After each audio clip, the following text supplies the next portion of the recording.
열왕기하 10장 1절부터 7절까지 말씀으로 승리가 약속된 싸움 제목으로 하나님 말씀을 함께 나눕니다. 옛날이나 지금이나 가장 빨리 또 가장 피해가 없으면서 전쟁에서 승리하는 것은 상대의 우두머리를 잡거나 제거하는 것입니다. 지난해 2월 러시아가 우크라이나를 침공했을 때 러시아는 가능한 아주 빨리 우크라이나의 수도인 키이우를 점령하고 우크라이나 대통령인 젤런스키를 사로잡거나 제거하려고 했습니다. 그것이 가능하다고 생각했고, 그래서 길어도 한 2주면 그들의 말로 특별 군사작전을 종료할 수 있다, 그렇게 생각했습니다. 우크라이나의 수도인 이 키이우를 점령하고 우크라이나 대통령을 사로잡거나 제거하는 것은 우크라이나의 우두머리를 제거하는 것이고, 그것은 우크라이나가 러시아에 맞서 싸울 힘을 잃게 하는 것입니다. 지도자가 사라졌기 때문이죠. 지도자를 꺾었기 때문입니다. 만약에 우크라이나의 대통령인 젤런스키를 사로잡거나 제거하지 못해도 젤런스키가 키이우를 버리고 또 우크라이나를 버리고 다른 나라로 망명한다면 그것만으로도 우크라이나는 완전히 패한 것이고 러시아의 승리로 끝났을 것입니다. 여러분, 2년 가까이 이 러시아가 우크라이나를 점령하지 못한 것은 그들이 세운 처음 작전이 실패했기 때문이죠. 거짓말로 젤런스키가 도망쳤다 그렇게 소문냈지만 젤런스키는 자기 장관들과 함께 러시아에 공습받는 이 키이우의 밤거리에 나와서 자기는 도망가지 않고 여기에 있다라고 하면서 러시아와 맞서 싸우자고 했고, 지금도 우크라이나는 러시아와 맞서 아주 용감하게 싸우고 있습니다. 여러분, 전쟁에서 우두머리를 제거하는 것은 아주 중요합니다. 적의 장수 한 사람을 쓰러뜨려도 싸움에 큰 영향을 미치는데 하물며 왕을 쓰러뜨린다면 어떻겠습니까? 그 나라의 지도자, 그 지도자를 쓰러뜨리면 어떻게 되겠습니까? 좋은 예가 이 다윗과 골리앗의 싸움 아니겠습니까? 사무엘상 17장을 보면 블레셋 사람들이 그들의 군대를 모으고 이스라엘과 싸우려고 모였습니다. 사울과 이스라엘 사람들도 이 블레셋과 싸우려고 모여서 엘라 골짜기에 진을 치고 블레셋 사람들에 대해서 전열을 벌였는데 막상 싸우려고 나갔지만 이스라엘 진영에서 누구도 나가서 싸우지 못하고 두려워 숨었습니다. 사울 왕도 함부로 나가서 싸우지를 못하는 거예요. 왜냐하면 블레셋 사람들의 진영에는 싸움을 도두는 자가 왔는데 그가 골리앗이었기 때문이죠. 골리앗은 거인이었고 아주 싸움에 능한 사람이었죠. 그래서 이스라엘은 골리앗을 두려워해서 숨은 거예요. 누구도 감히 저 거대한 장대한 골리앗과 맞서 싸울 그런 용기를 내지 못했어요. 그곳에 이새가 전쟁에 나간 아들의 안부를 묻으려고 이 막내 아들 다윗을 보냈고, 다윗은 그곳에 도착해서 골리앗이 이스라엘 군대를 모욕하는 것을 보고 그 마음에 막 의분이 일어나서 만군의 여호와의 이름으로 나가서 싸웠죠. 아직 군대에 부름도 받지 못한 어린 소년이었지만 만군의 여호와의 이름으로 나가서 싸울 때 하나님께서 다윗과 함께 하셔서 골리앗을 쓰러뜨렸습니다. 전쟁에 부름받지도 못하는 어린 소년이었고 또 상대편은 전쟁에 능한 아주 장대한 그런 거인이었지만 하나님께서는 다윗과 함께 하셨고 골리앗을 쓰러뜨린 거예요. 여러분, 객관적으로 보면 어린 다윗은 골리앗을 쓰러뜨릴 수 없습니다. 하지만 하나님께서 함께 하셔서 다윗은 골리앗을 쓰러뜨렸습니다. 자, 골리앗이 쓰러지자 아주 놀라운 일이 벌어지죠. 그때까지 골리앗을 두려워하고 블레셋을 두려워해서 숨어있던 이스라엘과 유다 사람들이 일제히 일어나서 소리 지르며 블레셋 사람들을 쫓아 나와서 에그론 성문까지 이르러 블레셋 사람들을 쓰러뜨렸습니다. 여러분, 전쟁을 이끄는 장수만 쓰러뜨리면 그 전쟁은 순식간에 역전되는 겁니다. 상대가 아무리 많은 군사가 있어도 소용이 없습니다. 장수를 쓰러뜨리면 끝나는 거죠. 피할 것 같던 전쟁이었지만 장수를 쓰러뜨리자 순식간에 승리하는 전쟁으로 바뀌는 거예요. 우리가 열왕기하의 말씀 묵상합니다. 하나님께서는 예후를 들어서 아합의 집을 심판하겠습니다. 예후가 아합의 집을 심판하는 것도 같습니다. 민수기 14장 18절 보면 이런 말씀이 있습니다. 여호와는 노하기를 더디하시고 인자가 많아 죄악과 허물을 사하시나 형벌 받을 자는 결단코 사하지 아니하시고 아버지의 죄악을 자식에게 갚아 3, 4대까지 이르게 하리라 하셨나이다 라고 말씀합니다. 이 말씀은 출애굽기 20장 5절 그리고 37장 4절 신명기 5장 9절에도 기록된 말씀입니다. 아버지의 죄악을 자식에게 갚아 3, 4대까지 이르게 하신 것은 이 죄를 완전히 소멸하시려는 하나님의 뜻이 나타난 것입니다. 하나님의 인자는 천대까지 이르지만 죄에 대해서는 그것을 갚으시되 자식에게 갚아서 3, 4대까지 이르게 하심으로 죄를 완전히 소멸하기를 원하신 거예요. 여러분, 아버지의 죄 때문에 자녀가 심판받는 것이 부당하다 그렇게 생각할 수 있지만 인간적인 정보다 하나님의 공의를 세우는 것이 더 중요한 것입니다. 인간적으로 어떻게 그럴 수 있느냐? 그것보다 우리에게 더 중요한 것은 하나님의 공의를 세우는 거예요. 하나님의 뜻을 세우는 거예요. 인간의 정에 끌려가지고 하나님의 공의를 세우지 못한다면 그것은 실패한 것이죠. 우리는 하나님의 공의를 세워야 됩니다. 예후는 하나님의 공의를 세우기를 원했죠. 그래서 하나님께서는 아합의 죄에 대해서 그의 아들 요람의 때에 심판하시고 오늘 본문에서도 아합의 다른 아들 70명을 죽이심으로 아합의 죄에 대한 심판을 완전하게 이루시는 것입니다. 요람은 아합을 이어 이스라엘 왕이 되었고 아합과 마찬가지로 하나님을 대적했기 때문에 심판받았다라고 생각할 수 있지만 여러분, 사마리아에 있던 70명의 아들이 죽임당해야 했던 그 이유가 뭐겠습니까? 죄에 대하여 심판하시되 3, 4대까지 심판하사 죄를 완전히 소멸하시려는 하나님의 공의로우심 때문인 것입니다. 예후는 요람을 죽이고 이세벨을 죽인 것으로 그치지 않고 계속해서 하나님의 공의를 세우려고 나가고 있습니다. 이 예후가 인간적인 어떤 보복심에 의해서 하는 것이 아닙니다. 하나님의 공의를 세우는 거죠. 사마리아에는 요람 외에 아합의 70명의 아들이 있었고 그들은 사마리아의 귀족들, 곧 장로들과 선생들이 있어서 그들에게 배우고 있었던 거예요. 이 사마리아에 있던 아합의 다른 70명의 아들들은 그들 또한 장차 또 이스라엘 안에서 권력을 잡고 또 아합을 따라서 악을 행하려고 하던 그런 사람들이죠. 그들은 요람과 떨어져서 사마리아에 있지만 사실은 요람과 다를 바가 없는 사람이에요.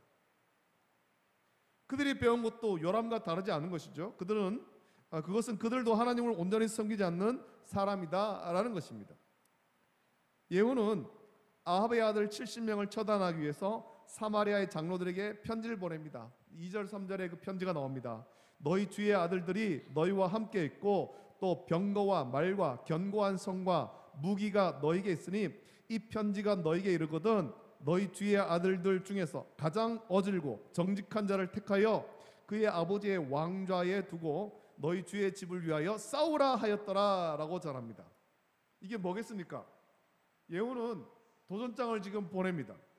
사마리아의 귀족들에게 지금껏 너희가 모셨던 왕의 아들들이 너희와 함께 있고 너희의 성읍은 견고하고 너희에게 말과 병거와 무기도 있으니까 너희가 지금껏 모셨던 왕을 죽이고 온 자신과 맞서 싸우려면 한번 해보라는 거죠. 견고한 성이 있고 너희에게 말과 병거가 있고 또 무기가 있고 그러니까 너희들이 한번 나와 맞서 싸우려면 한번 싸워봐라. 너희들 입장에서 또 요람의 입장에서 아합의 아들들의 입장에서 반역한 자인 이 예후와 맞서 싸우려면 한번 싸워봐라 라는 겁니다. 그래서 너희 주의 아들들 중에서 가장 어질고 정직한 자를 택하여 그의 아버지의 왕좌에 두라 라는 것은 계속해서 너희가 아합의 집을 섬길지 아닐지를 선택하라는 겁니다. 예후가 기름 부음 받지 않았습니까? 예후가 이스라엘 왕입니다. 그런데 사마리아에 있던 그런 장로들과 그런 고관들은 아합을 섬기던 자들이었고 요람을 섬기던 자들이거든요. 그들의 입장에서 예후는 반역한 사람이에요. 계속해서 아합의 집을 섬길지 아니면 아합의 집을 버릴지 선택하라라는 것입니다. 여러분, 사마리아의 귀족들이 예후의 이러한 도전을 맞선다면 그들에게 닥칠 결론은 뻔합니다. 예후가 지금 어떻게 하고 왔습니까? 이미 두 왕을 죽이고 왔습니다. 요람과 아하시야를 죽이고 이세벨을 죽이고 사마리아로 진군한 것입니다. 북쪽 이스라엘 요람 왕만 죽인 것이 아니라 남쪽 유다 아하시야 왕도 죽였습니다. 악한 두 왕을 죽이고 또 왕만 죽인 것이 아니라 악한 이세벨을 죽였습니다. 지금 온 나라가 예후에게로 돌아섰죠. 그리고는 사마리아로 진구했습니다. 예후의 기세는 오를 대로 오른 거예요. 이미 다 모든 이스라엘이 예후 편에 섰습니다. 특별히 예후가 기세가 오른 이유가 뭐겠습니까? 이스라엘 사람들이 예후 편에 섰기 때문에 기세가 오른 것도 있지만 그것보다 더 중요한 것은 하나님께서 예후를 이스라엘 왕으로 세운 거예요. 하나님께서. 이스라엘에서도 예후는 손 하나 대지 않고 이세벨을 죽였죠. 자기가 죽이지 않았습니다. 예후가 높은 그 성 위에서 창밖으로 내다보면서 이 예후를 욕할 때 내 편에 설 사람이 누구냐라고 그렇게 외쳤고, 성읍 안에 있던 넷이 두 사람이 예후의 편이 되어서 이세벨을 창밖으로 내전냈습니다. 예후는 손 하나 대지 않고 이세벨을 처단한 겁니다. 예후가 직접 싸워서 죽인 사람은 요람과 아하시야뿐입니다. 이세벨을 자신이 직접 손대지 않고도 처단할 수 있었던 것은 하나님께서 이미 예후를 통해 아합의 집을 심판하기로 결정하셨기 때문이죠. 하나님의 계획이고 하나님의 인도하심인 거예요. 예후는 하나님 편에 지금 서 있습니다. 하나님의 계획과 인도하심을 알지 못한다면 그냥 대세가 예후에게로 넘어갔기 때문이다, 그렇게 생각할 수 있습니다. 그렇지만 지금 아합의 집이 심판받고 요람이 죽고 이세벨이 죽었으며 이제 사마리아에 있는 아합의 남은 70명의 아들들에 대하여 사마리아의 귀족들이 취하는 행동도 예후가 지금 대세이기 때문이 아니에요. 온 이스라엘의 어떤 그런 권력이 예후에게 넘어왔기 때문에, 그래서 사마리아에 있는 귀족들, 장로들이 예후 편에 서는 것이 아니라는 것입니다. 일이 이렇게 되는 것은 하나님의 계획이고 하나님의 인도하심인 거예요. 하나님께서 아합의 집을 심판하시는 것입니다. 아합과 요람과 이세벨만 심판하는 것이 아니라 아합의 남은 아들들, 아합의 모든 가족들을 다 심판하시는 거예요. 그것을 통해서 아합의 죄를 이 이스라엘 땅 안에서 완전히 제거하기를 원하시는 것입니다. 여러분, 우리가 성경을 묵상하면서 이 사실을 분명히 알아야 될 것입니다. 예후가 특별하고 예후가 시대를 잘 타고 나서 아합의 집을 심판하고 이스라엘 왕이 된 것이 아닙니다. 하나님께서 이미 아합의 집을 심판하기로 계획하셨고 이세벨이 어떻게 죽을 것까지도 세밀하게 계획하신 거예요. 예후는 하나님의 이러한 계획에 쓰임 맞는 사람일 뿐인 것입니다. 하나님께서 계획하십니다. 하나님께서 인도하시는 거예요. 이 사실을 기억한다면 지금 사마리아에서 아합의 남은 아들 70명을 처단하는 것도 하나님께서 이미 계획하셨고 인도하신 것이고, 그렇기 때문에 사마리아의 장로들은 예후와 맞서 싸우지 않고 그들 스스로 자기들이 가르치던 아합의 아들 70명을 죽이고 예후를 왕으로 맞아 들이는 거예요. 여러분, 예후가 이스라엘의 왕이 되는 과정을 보면 너무나 쉽게 왕이 되는 것을 볼 수 있습니다. 그가 힘써 싸운 사람은 요람을 죽일 때뿐이에요. 그리고 요람을 죽이는 것도 하나님께서 계획하시고 인도하심이죠. 예후가 자기 힘으로 자기가 아주 힘써 싸워가지고 칼을 휘두르고 활을 쏘아서 요람을 죽이고 그렇게 한 것이 아니란 말이에요. 하나님께서 요람을 죽이기로 이미 계획하신 것입니다. 예후를 통해서 죽이기로 계획하신 거예요. 우리는 예후가 아합의 집을 심판하고 이스라엘의 왕이 되는 과정을 통해서 이것을 깨달아야 됩니다. 하나님께서 인도하시는 것입니다. 하나님께서 모든 것을 계획하시고 섭리하시는 거예요. 우리는 예후가 손쉽게 이세벨을 심판하고 요람의 아합의 남은 아들을 심판하며 승리하는 것을 보면서 우리의 영적 싸움을 어떻게 임해야 되는지 묵상해야 됩니다. 여러분, 예후의 승리는 예후가 싸움에 능한 사람이었기 때문이 아닙니다. 하나님이 이미 엘리야에게 말씀하실 때 승리를 약속하셨고, 예후는 하나님 말씀의 성취로 승리를 얻은 것입니다. 그 말은 이미 하나님께서 승리하신 싸움에서 예후는 단지 순종한 것밖에 없는 거예요. 예후가 순종할 때 아합의 집을 심판하는 그 귀한 일에 쓰임 받은 거죠. 하나님이 모든 일을 이루시고 예후에게 승리를 주신 거예요. 여러분, 우리의 영적 싸움도 똑같습니다. 이것과 똑같은 것입니다. 열왕기하에 있는 이 말씀은 우리의 영적 싸움을 보여주는 거죠. 우리의 대장 되시는 예수님께서 우리의 모든 허물과 죄를 대신 지고 십자가에 못 박혀 죽으셨습니다.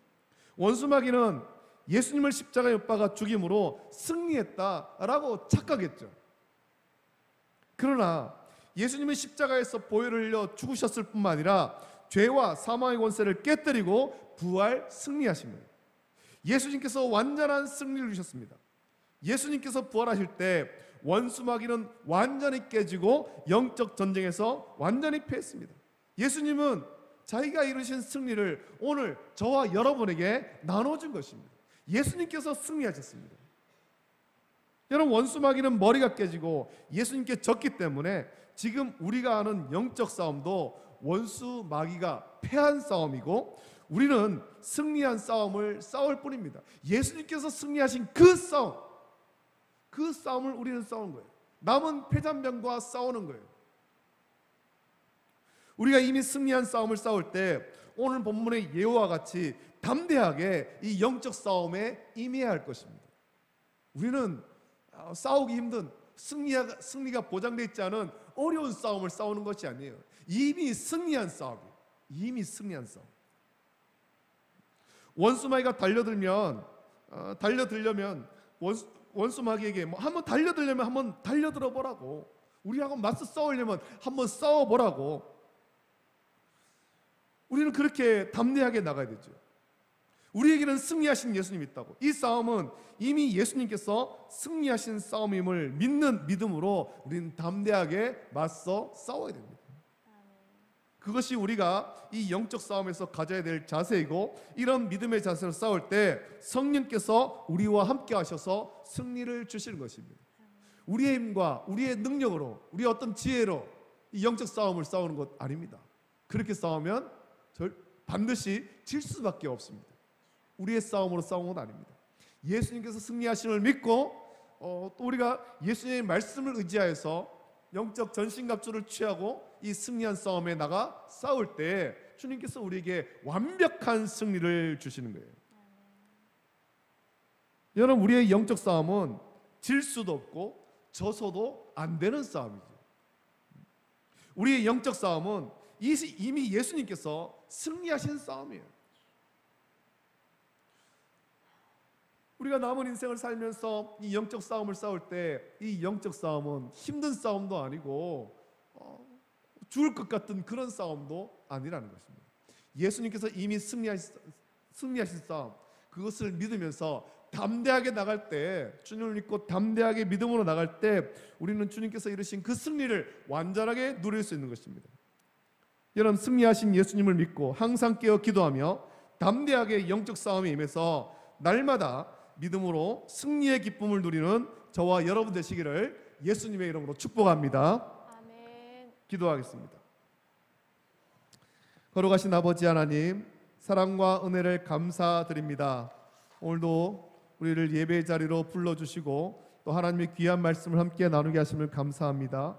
열왕기하의 말씀을 묵상하면서 또 우리가 오늘 이 말씀을 묵상할 때 하나님께서 주신 승리, 그 승리를 우리가 어떻게 누려야 될 것인가 말씀 묵상했습니다. 우리의 영적 싸움은 예수님께서 이미 승리하신 싸움이고 우리는 주님께서 이루신 그 승리를 나누어 누릴 뿐입니다.